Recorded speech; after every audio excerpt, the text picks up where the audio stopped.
where I was a teenager in like the 90s. During that time, there was techno in Detroit, and in Chicago, there was house music. East and West Coast hip hop were happening at the same time, but it all came together in the middle of America, in the Midwest where I grew up. When I started making mashups, as I progressed as a DJ, I would take like a hip hop song and like a house music song and mix them together, because like that's just what you did. When we were starting Flosstradamus, like we were doing these house parties and these parties at clubs where it was very open format. It was like mixing like a block party song and like a Waka Flocka song and all these different genres.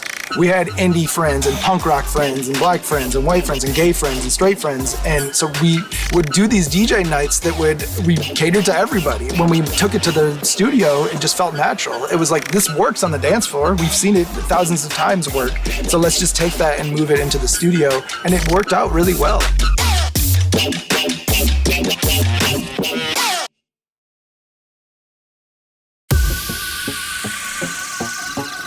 When I produce, I like to do it like a DJ.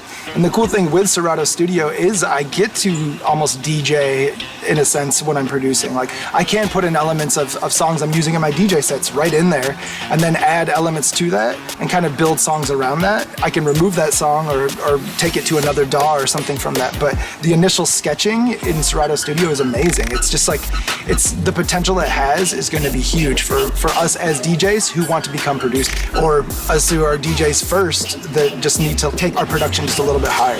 It feels familiar, it feels good.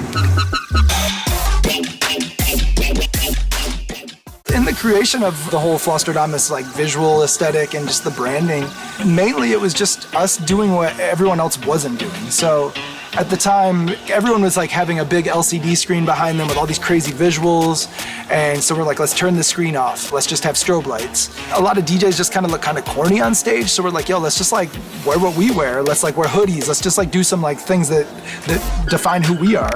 We wore hoodies on stage, and then kids started wearing hoodies at the shows, and then people started calling themselves hoodie boys and hoodie girls, and then we ended up making this thing called the Hoodie Nation, and it just all happened naturally. I have a lot of like younger people ask me like, oh, what can I do to make it big? What can I do to make it an industry, or whatever, all these things.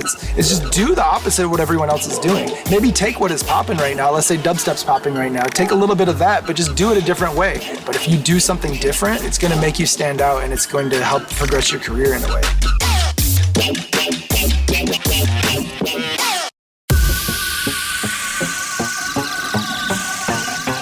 What's good? It's Flosstradamus out here with Serato on this beautiful day. I want y'all to check out my new sound pack I put out with Serato. I spent some time trying to make some cool, unique sounds for you guys. I kind of wanted to give people just sounds that were a little bit of a signature thing for Floss, like definitely like some big 808s. Ooh, 808s, let's go. But also some drum sounds that not a lot of people have. I went through and processed a bunch of different kicks and snares and different drums like that, and give people some new elements, some new things to put in their toolkit. And I also wanted to give you some tools that are pretty standard in my production. I've had many people before me give me their sounds, and it helped define who I am, so I gave you guys these sounds, and hopefully it can define your sound moving forward.